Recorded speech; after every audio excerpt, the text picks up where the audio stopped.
Hey YouTubers. I know, I'm a disgrace. Um, I did get my put on my YouTube shirt. Alright. This is a update on the BlueBike situation, which is why I more or less left my appearance like this. Um,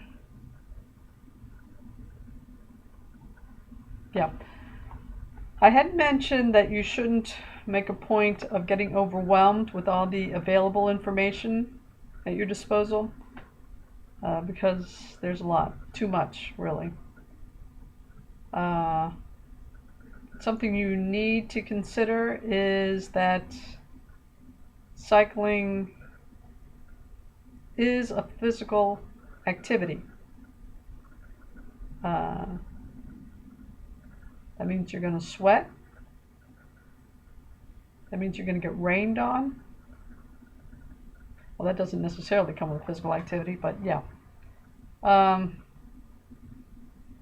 so if you're not too accustomed, if you've never gone out for any kind of sports, not even softball or volleyball or whatever it is, you may be in for a rude awakening. So, yeah, you're not going to be daisy fresh, okay? It's just, I'm talking about overall appearance, not anything personal. Um, yeah, if you're commuting to work, you definitely want to give yourself at least 15 minutes to, I don't know, not only go to the restroom, but look at yourself in the mirror, because you may be surprised at what you find. Even if you just need to take a damp cloth and wipe your face, or whatever it is.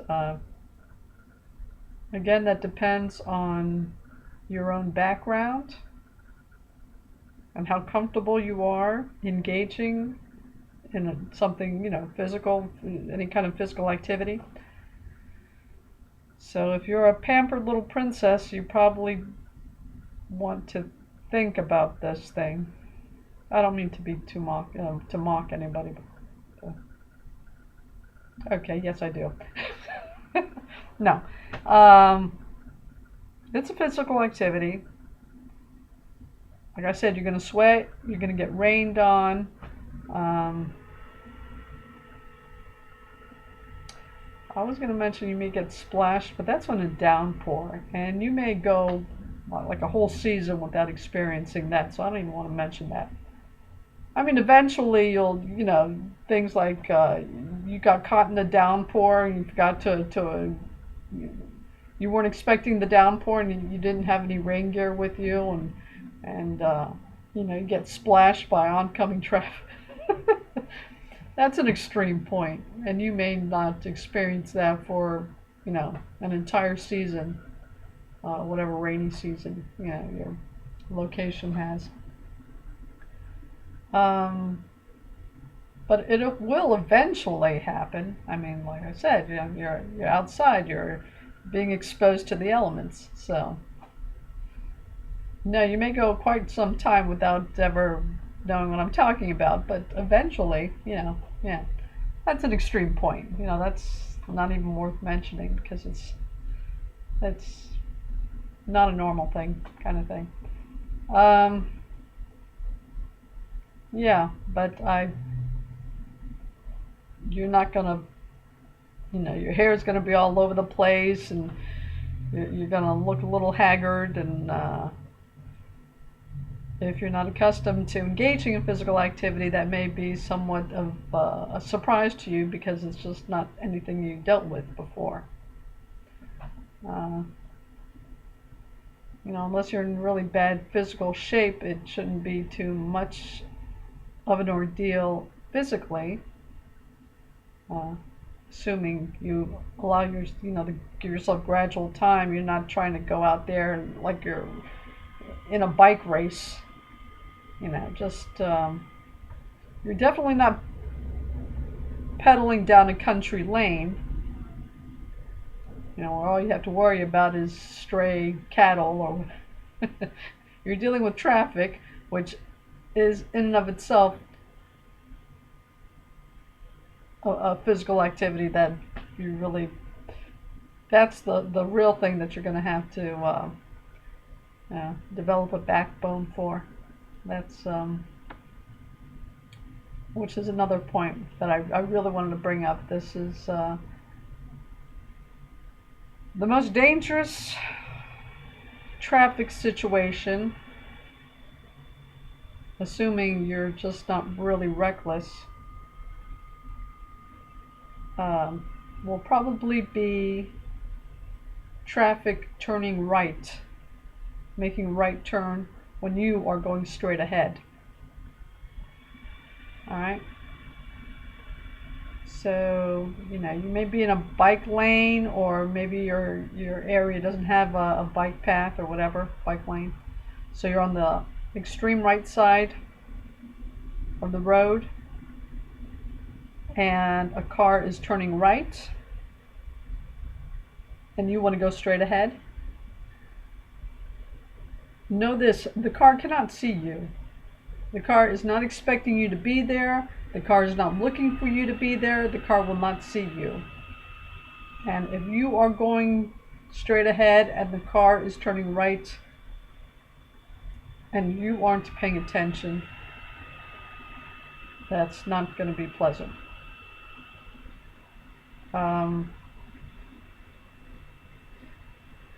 What I do in those situations, well, firstly, I know it happens. So if I have any indication that the car next to me is going to turn right,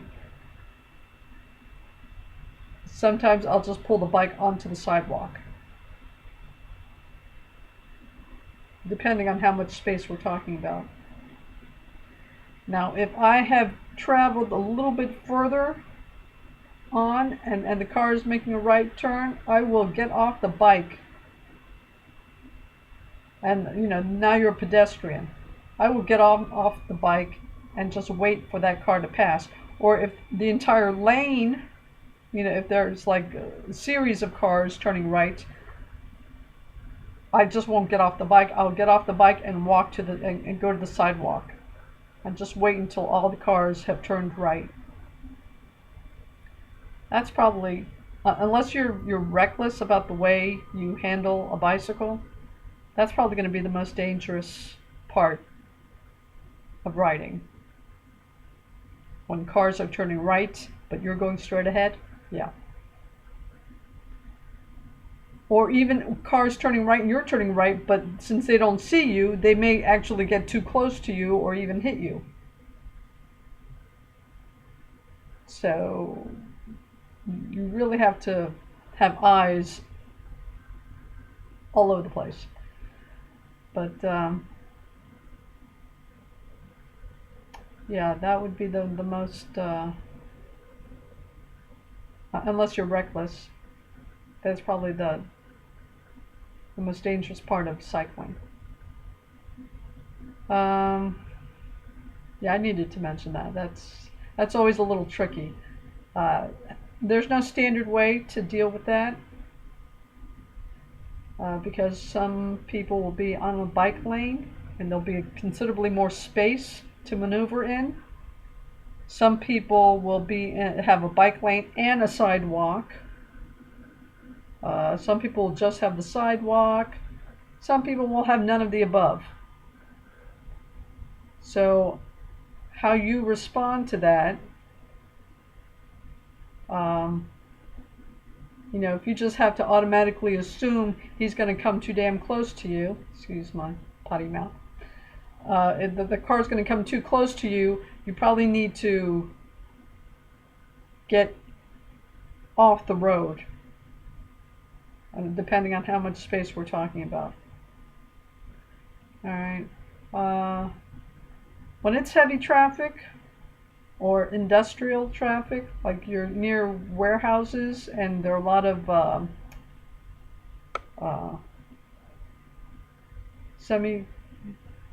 just trucks passing, they don't see you at all. Okay, they're just moving along in their own little city kind of thing. And yeah, they won't see you. So get off the bicycle and get off the road and let them turn and go on their way.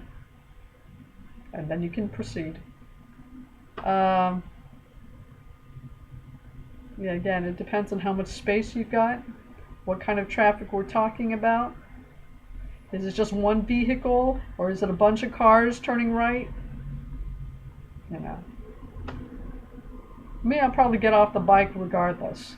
Now, whether I get off the bike and get to the sidewalk,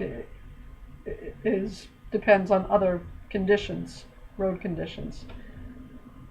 You'll eventually figure out what's the best move for you in your circumstance, in your region, whatever. Yeah. There's no standard anything. But that's what you really need to take care about.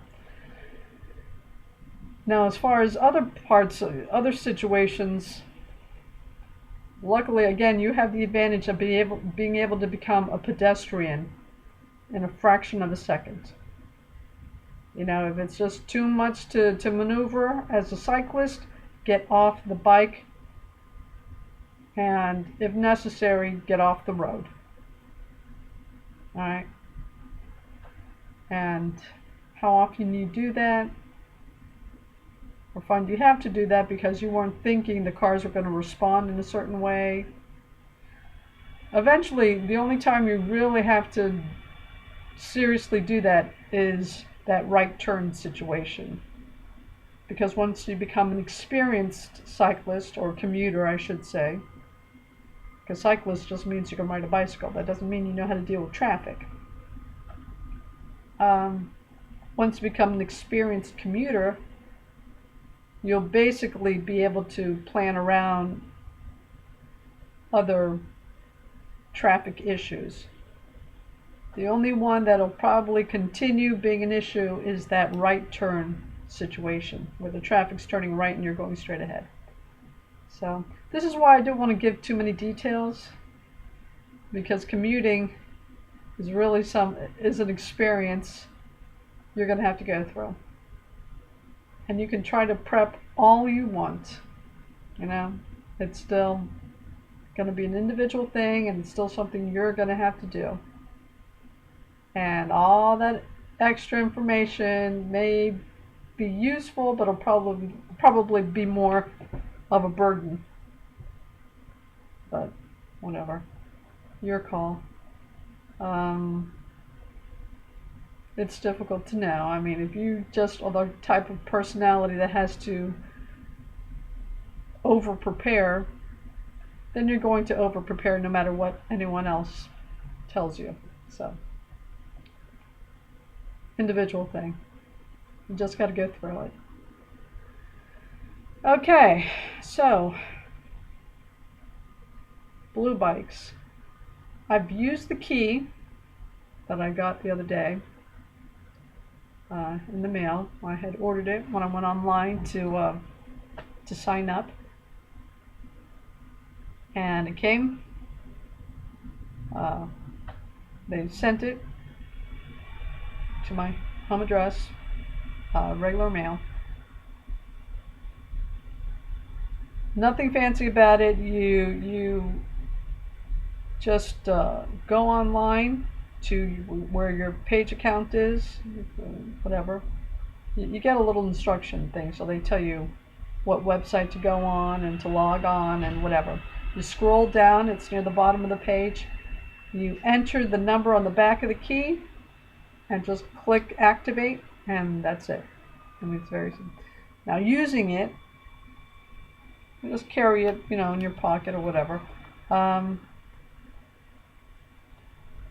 You don't even have to go to the kiosk. You go straight to whatever bike you want, and there's a place where you insert the key.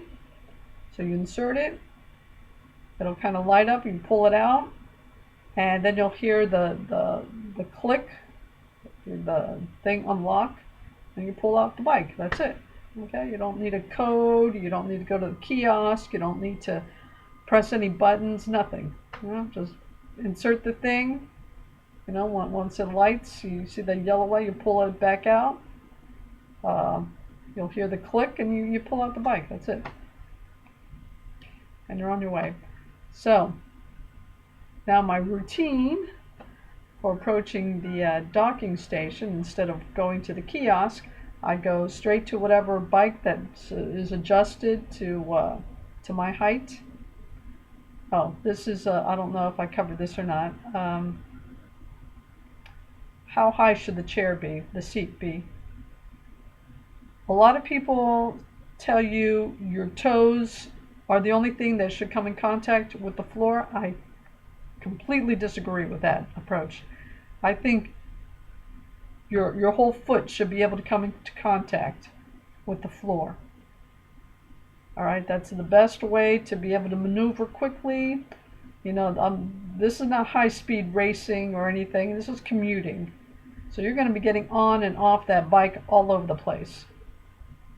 Unless you're kind of reckless, in which case you're just going to go for it. Me, I'm going to play it safe, so I already know in my mind I'm going to be on and off that bike, and I want to be able to maneuver as quickly as I have to maneuver, and whatever, I want my foot to be able to come into full contact with the ground.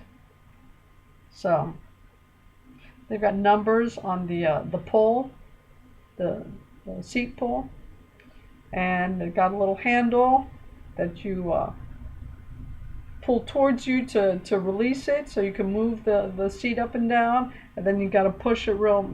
It takes a little push, you know. It's not so easy, or the thing would never stay in place, right? So you just pull that thing towards you, so you can move the seat up and down, and then pull it back, push it back in place to hold it stationary. So my thing is like less than 1. Yeah, rarely you're gonna have the luxury of it being exactly right on the whatever number. It's nice if it's a little bit whatever. So mine's a little lower than 1. Be skeptical if you see a chair all the way down. Chances are the thing isn't holding the seat up. You know, it's just no matter what you adjust it to, it's going to sink down. So they've got to readjust that thing. But anyway, that's something, never forget I said that. Never mind. So my routine now, when I approach a docking station, I approach the bikes. I see which bike is more or less the height I want. I walk to that bicycle. I don't even have to bother with the kiosk now. Take my little key thing, insert it, wait for the yellow light, pull it out, and then it'll turn green and you'll hear the click, and you pull out the bike, and that's it. Then you go off me, I like to also, I'm still setting my timer. Now that I know I have 45 minutes, I'm setting my my timer at 30 minutes. So once it runs out, it'll start beeping, and that'll give me 15 minutes to find a docking station, or whatever I happen to be doing. So, and I'm always at least within 15 minutes of a docking station. So there's a lot of these things in Boston, so it's pretty good. I did my commute. I tried my commute again. Takes me from my starting point, from this room, to the final docking station, 30 minutes, about 30 minutes. About 15 minutes walking from the final docking station to my to the work site, and then give yourself at least 15 minutes to settle down, settle in, whatever, clean yourself up, whatever it is, get a sip of water, go to the restroom, whatever. So I know I have to leave here an hour before I'm clocking in. Gives me 30 minutes to get to the final docking station, 15 minutes to walk to the job site, and another 15 minutes to settle into the, whatever. Get a sip of water, go to the bathroom, and clock in. So, that's it. And the only thing I have to be mindful of is watch out for that traffic turning right when I'm going straight ahead. Because there are bike paths all over in this place, or at least sidewalks. So I don't have to necessarily run off the road, when this happens, because there is still a lot of space. That's my situation. In your situation, you may not have any bike paths, you may not have any sidewalks, so you're going to have to determine whether you actually have to get the heck off the road, or you can just wait there until the traffic turns. So, again, if I've got to wait for a series of cars if there's like a whole line of cars turning right, I'll get off my bike and walk to the sidewalk and just wait until all the cars pass by and then go on my way. So, even when you're an experienced commuter, that is going to be a remaining issue, something you're going to have to deal with. The other stuff is just having eyes in the back of your head. Just being aware that anything can more or less happen, but not being so overwhelmed because you're already used to what probably happens. So this is another reason. If you over prepare, you may just end up scaring yourself. So I don't know. That's a personal decision. If you just hit that perfect video that balances it out well, that doesn't give you so much information that it's just scaring you, or just, I don't know. That's me. I would have over prepared, but that's I'm already used to the burden of having to deal with that, and I know to a certain extent I'm shooting myself in the foot, and I have that notion in the back of my mind. So whatever, it's a balancing act. Okay, was there anything else? I think with the BlueBikes, that's it until further notice. Yeah, it's coming together. I'm kind of fine-tuning my route, seeing which path I like best, figuring out how the traffic is in the different parts. But this is like things that almost happen without you thinking about it. Like I said, after a while, it just becomes second nature. So, whatever. You'll find out when you get there. Again, get a helmet as soon as possible. Know you're going to have to get rain gear at some point in time. Oh, I remember what the other thing was. The bag to carry the rain gear, or your helmet when you get off when you got to get to work or whatever.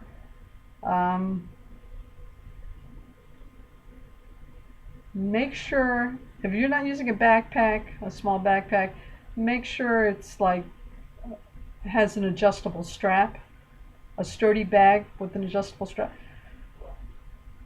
Not just over one shoulder.